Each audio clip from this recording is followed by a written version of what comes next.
श्री देवर्षि नारद जी कहते हैं कि सा न कामायमाना निरोध रूपत्वात्। ये जो हम भक्ति की चर्चा कर रहे हैं, प्रेम लक्षणा भक्ति की, ये कामना युक्त नहीं है, क्योंकि ये निरोध स्वरूप है।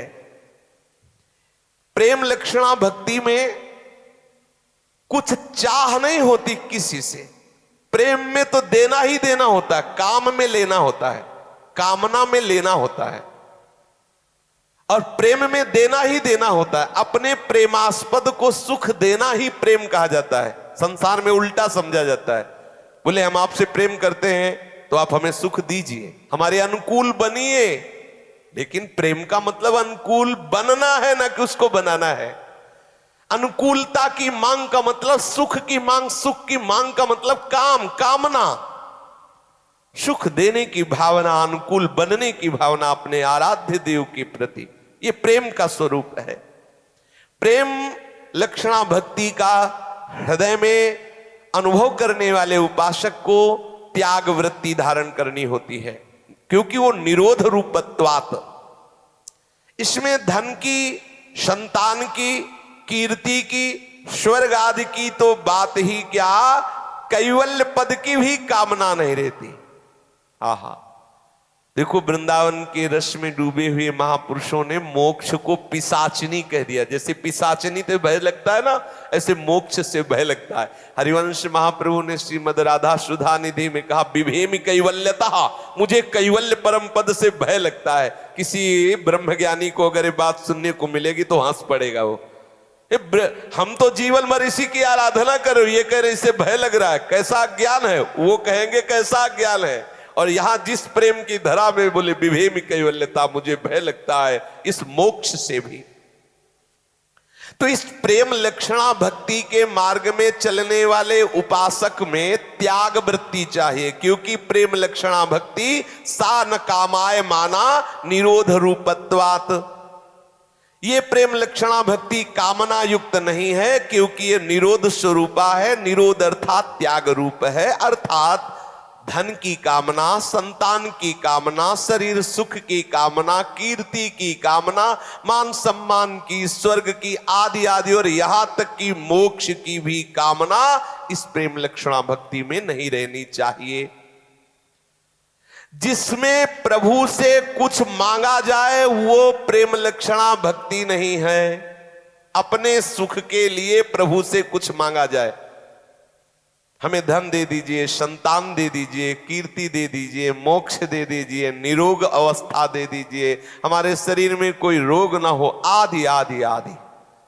इसीलिए कभी भी प्रेमी भक्तों को देखो, भयानक से भयानक पीड़ाएं देखी गई, लेकिन कभी इतनी सामर्थ्य है कि वो एक अपने संकल्प बल से समुदाय को निरोग कर दिया, ऐसा देखा गया। और स्वयं में भयानक कष्ट सहते पाए गए, क्योंकि सुख देने के लिए संकल्प कर रहे हैं, सुख लेने के लिए नहीं। जहां अपने शरीर के सुख की बात आती है वहां उदासीन हो जाते हैं।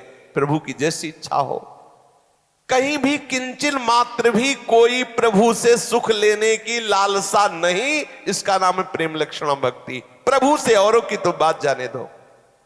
जहां भक्ति के बदले में कुछ मांगा जाता है, कुछ प्राप्त किया जाता है, कोई अन्य आकांक्षा है, आशा है, वो कामना युक्त भक्ति है, प्रेम लक्षणा भक्ति नहीं है। यहां बात हो रही प्रेम लक्षणा भक्ति की।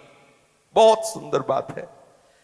हम उसे प्रेम भक्ति नहीं कहते, उसे कहते स्वार्थ के व्यापार की भक्ति। ये देवर्षि नारद जी की भक्ति सूत्र का स्वरूप प्रकाशित कर रहे हैं पूज्य श्री भाई जी हनुमान प्रसाद पोद्दार जी महाराज। जिस भक्ति में अपने आराध्य देव से कुछ मांगा जाता है, कुछ चाहा जाता है, कुछ सुख की आकांक्षा होती है, उसे भक्ति तो कहते हैं, लेकिन वो व्यापार भक्ति, स्वार्थ भक्ति, ना कि प्रेम लक्षणा भक्ति। और यहां चर्चा होती है प्रेम लक्षणा भक्ति की। प्रेमा भक्ति में तो अपने प्रीतम प्रभु को छोड़कर भक्त कुछ चाहता ही नहीं है। श्रीमद् भागवत में भगवान कपिल देव जी कहते हैं कि जो प्रेमी भक्त होते हैं उनको मेरी आज्ञा से सालोक्य, सारिष्ट, सामीप्य, सारूप्य और सायुज्य, ये 5 प्रकार के मोक्ष हाथ जोड़ के प्रार्थना करते कि हमको स्वीकार कर लो।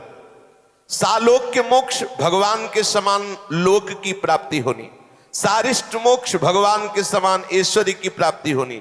सामीप्य, भगवान के समीप स्थान प्राप्त होना। सारूप्य, भगवान के समान रूप की प्राप्ति होनी। सायुज्य, भगवान में लय हो जाना। ये 5 मोक्ष भगवत प्रेमी महात्मा के समीप हाथ जोड़ के खड़े होते कि मुझे स्वीकार कर लो भगवत आज्ञा से, पर वो दीमानम न गृह्णन्ति, वो स्वीकार नहीं करते। जब यथार्थ में प्रेम लक्षणा भक्ति का उदय होता है तो इन 5 मोक्षों को भी नहीं स्वीकार करते, औरों की तो बात क्या। यथार्थ भक्ति का स्वरूप ही है कि वो कोई कामना न रहने दे। जैसे सूर्य वही है जो अंधकार न रहने दे, भक्ति वही जिसमें कोई कामना न रह जाए, क्योंकि ये प्रेम लक्षणा भक्ति निरोध स्वरूपा यानी त्यागमयी है।